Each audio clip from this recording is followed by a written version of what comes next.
Planet Coaster has been one of my most anticipated PC games ever since it was announced by that title at E3 2015, and now that it's finally out of early access, it's time to take a look at the full release. This is a game very much in the vein of Theme Park and Roller Coaster Tycoon, which makes sense seeing as it's a game by Frontier Developments. Yep, the same developer behind space trucking sim Elite Dangerous, although their involvement with park management games goes back much further, with titles like Scream Ride, Zoo Tycoon 2013, Coaster Crazy, Thrillville, Roller Coaster Tycoon 3, and even the Roller Coaster Tycoon 2 expansions all being developed by them over the years.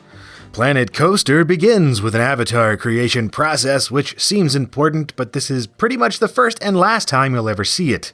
Maybe they'll do something more with avatars in the future, but as of now, the only thing they do is appear in this world map alongside your friends acting as Steam Workshop shortcuts, and I think they might show up at random in other people's parks if you're playing online.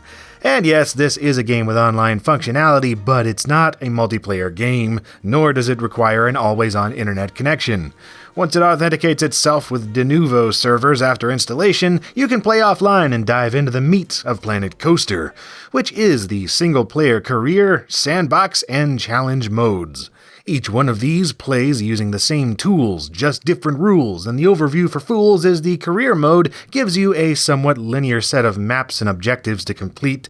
Sandbox mode lets you do anything at any time with no restrictions to creative freedom, and challenge mode is like a mix of the two, giving you lots of creative choices alongside a set of objectives to complete and a budget to maintain.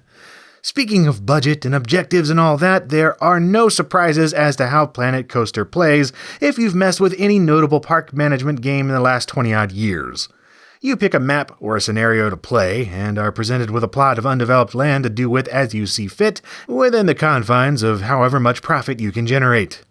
There are indeed roller coasters, plenty of them of course, but the majority of things you'll see and do have nothing to do with them.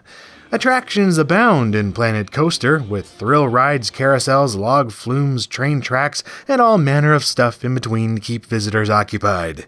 There are also employees to hire and train, shops to build and customize, and food and beverage needs to fulfill.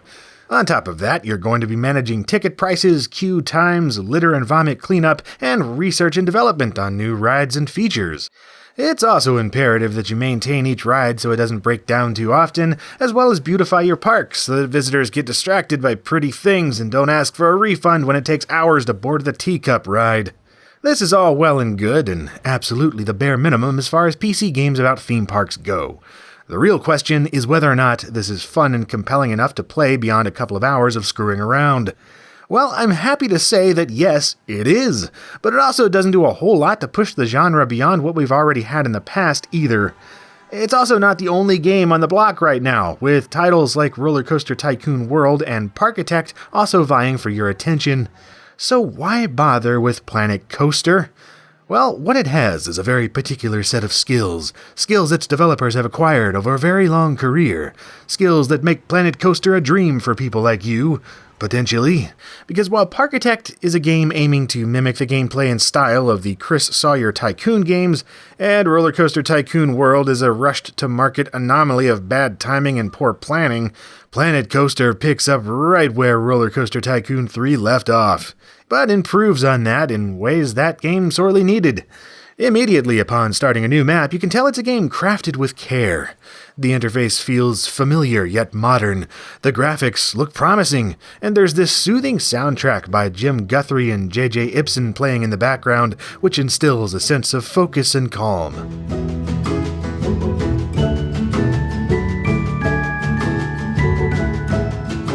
Or maybe it sounds like the trailer to the latest award-winning indie flick reveal in 2016, I can't quite decide.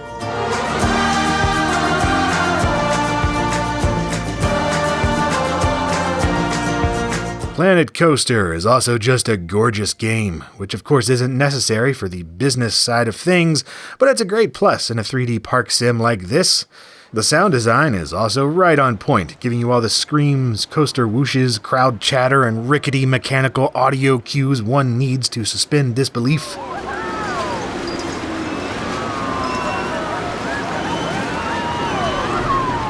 You can also customize this further with ambient sound generators and music customization. And yes, this also lets you drop in your own music tracks to fine-tune your park's audiovisual theme.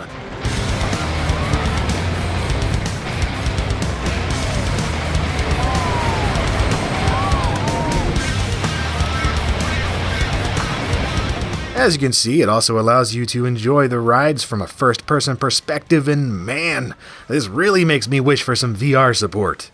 Seeing as they also made Elite Dangerous and it uses the same Cobra engine underneath, I have hope for that in the future. Speaking of engine stuff, it apparently allows for some pretty robust terrain manipulation, easily the best I've seen in a park sim to date. My jaw dropped when I saw this could be made, completely from scratch, using nothing but the base game and its included modular parts system. In fact, it's not only optional to construct rides and buildings using a bin of parts, it's a necessity. The creative side of Planet Coaster seems to be the main focus in almost all portions of the game, perhaps to a bit of a fault. Thankfully, there's a ton of pre-made stuff on Steam Workshop already, so if you don't want to spend hours creating a toilet, you don't have to. But yeah, everything from ATMs to drink stands are completely bare-bones blocks until you add some aesthetic fluff to make it look presentable to visitors. And this is sadly where the experience begins to falter, because while it's great that you have this much freedom, it can be a huge pain to take advantage of it. Object manipulation in complex areas is just fighting a losing battle, as items constantly get in the way of what you're trying to click on, and the object movements go from being too slow to insanely sensitive depending on the camera angle. Path creation is also an absolute chore, with a piece-by-piece system in place instead of any kind of point-to-point or click-to-paint system.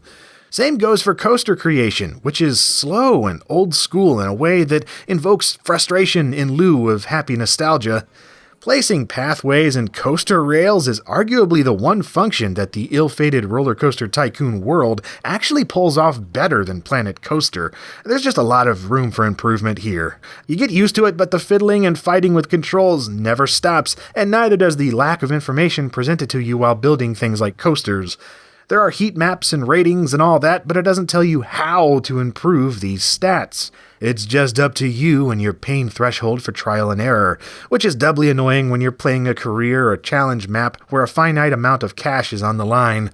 And then when you do get a half-decent park with a bit of money coming in, well, so much for the challenge. It's all but gone after that initial profit hurdle is overcome. There's very little in the way of hassle or hardship once you've attained any kind of steady income and have a few trained employees roaming around doing their job.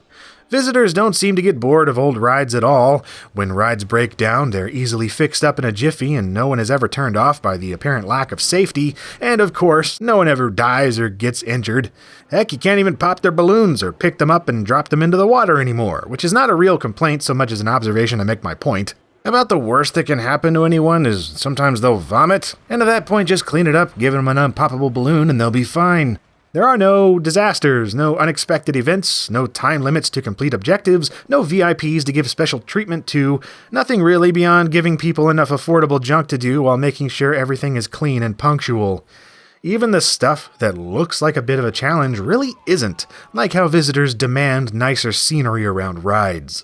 You could carefully plan out a lush garden for them, complete with intricate flower beds and old-world architecture, or you could place a ton of freaking flamethrowers and call it a day. The result is exactly the same, and no one ever acknowledges it. One final thing that sucks is the performance, which is irregular and laggy after you reach a certain point of complexity, no matter what system you play it on, it seems. This is somewhat expected for a game like this, being rather CPU and GPU intensive with all the object and physics calculations happening on the fly, but even on my latest PC build I had to crank down the graphics to low when building coasters and placing pathways in larger parks because the input lag just gets unbearable in those cases. Man, it probably sounds like I hate Planet Coaster by this point, but I assure you that is not the case. I'm just frustrated that it comes so close to being a phenomenal game while still succumbing to many of the same pitfalls that so many similar park sims have in the past. Whether or not you want to purchase this is up to your tolerance for the issues at hand, but the asking price of $45 is actually pretty decent for the potentially dozens or even hundreds of joyful hours you can spend here if you like this. Even with some performance issues, superficial challenges, and iffy pathway creation, Planet Coaster is still one of my favorites of 2016. I haven't had this particular gaming itch scratched this nicely since Roller Coaster Tycoon 3, and dude, that game had some issues, but it still got my mind racing with creative possibilities in a 3D space. Planet Coaster improves on the gameplay from that in several ways, and still achieves at least the same level of inspiration and blissful freedom that people flock to Tycoon games for. It's got visuals, atmosphere, style, and charm out the butt, and you can tell the folks behind this have learned much from their past experiences. Planet Coaster is still not the ideal park simulation, but it is getting close, and has me once again optimistic for the future of the genre.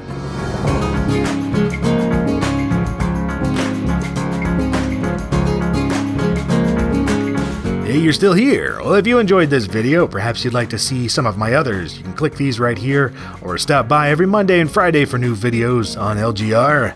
And as always, thank you very much for watching.